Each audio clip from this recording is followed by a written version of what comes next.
Buenos días, jóvenes de tercer semestre. Bienvenidos a su clase de Historia de México. La última clase hablábamos acerca del general Emiliano Zapata y su negativa a entregar las armas hasta que el presidente Gustavo Madero no repartiera las tierras como había propuesto en un inicio en el plan de San Luis. Esto lo propuso el propio Zapata en el plan de Ayala. Hoy veremos cómo va a dar pie para que este movimiento revolucionario pase a una segunda fase y un poco más larga. Francisco I. Madero, junto con José María Pino Suárez, habían ganado las elecciones, uno como presidente y el otro como vicepresidente. Iban a iniciar su administración o su gobierno el día 6 de noviembre de 1911. Desafortunadamente, Madero tenía su gabinete algunos maderistas conservadores, pero la gran mayoría eran personas del porfiriato. Es decir, no cambió nada. Realmente Madero no tenía la intención de cambiar toda la estructura.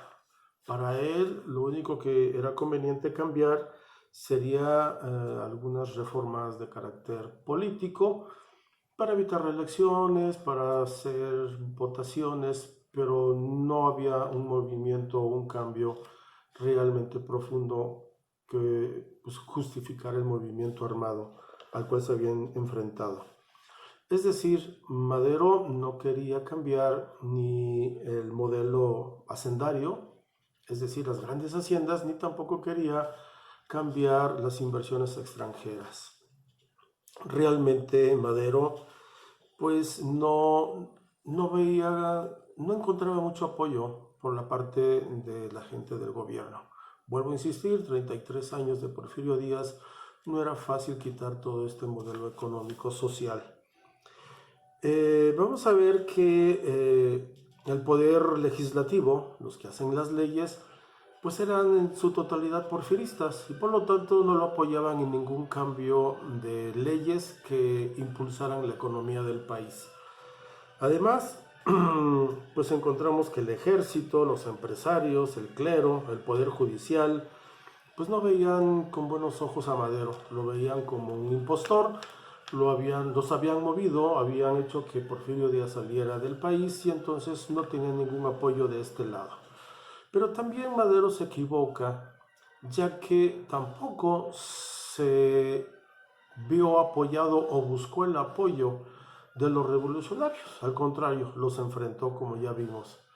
Y entonces prácticamente Madero va a quedar solo, no va a quedar bien ni con los conservadores del porfiriato, ni tampoco con los revolucionarios. Prácticamente pues no había apoyo de ningún lado. Entonces va a comenzar a tener problemas recientemente en su recién gobierno. Por ejemplo, va a haber tres personajes. Uno se llamaba Félix Díaz y otro era Bernardo Reyes y el otro era el embajador de Estados Unidos en México en esa época llamado Henry Lane Wilson. Estos tres personajes van a hacer un pacto, se va a llamar Pacto de la Embajada, donde van a levantarse en armas, van a sublevarse en lo que hoy es la Ciudad de México, llamada la Ciudadela. Y ahí van a sublevar una parte del ejército federal y van a enfrentar a Madero, obviamente pidiendo su destitución. Madero tenía al general su confianza con el general Victoriano Huerta, el cual estaba encargado de defender el Palacio de Gobierno, y entonces Madero, en calidad de presidente, va a enviar a Victoriano Huerta con el pequeño ejército que estaba dentro del ejército para que combatieran los sublevados en la Ciudadela. Desgraciadamente, Victoriano Huerta, como todo el mundo lo recuerda, traicionó a Madero y se quedó al frente del movimiento de los sublevados. Madero prácticamente va a estar resistiendo en el Palacio de Gobierno, se va a conocer como la Decena Trágica, porque realmente a la mitad de la ciudad va a haber cañonazos, va a haber balazos, va a haber enfrentamientos, va a haber muchos muertos, tanto de los sublevados como de la gente poca gente que apoyaba a Madero. Finalmente, Huerta va a tomar prisioneros tanto a Madero como a Pino Suárez, los va a obligar prácticamente a que dimitan o renuncien a su cargo de presidente y vicepresidente respectivamente, y van a ser fusilados en la madrugada del día 22 de febrero de 1913.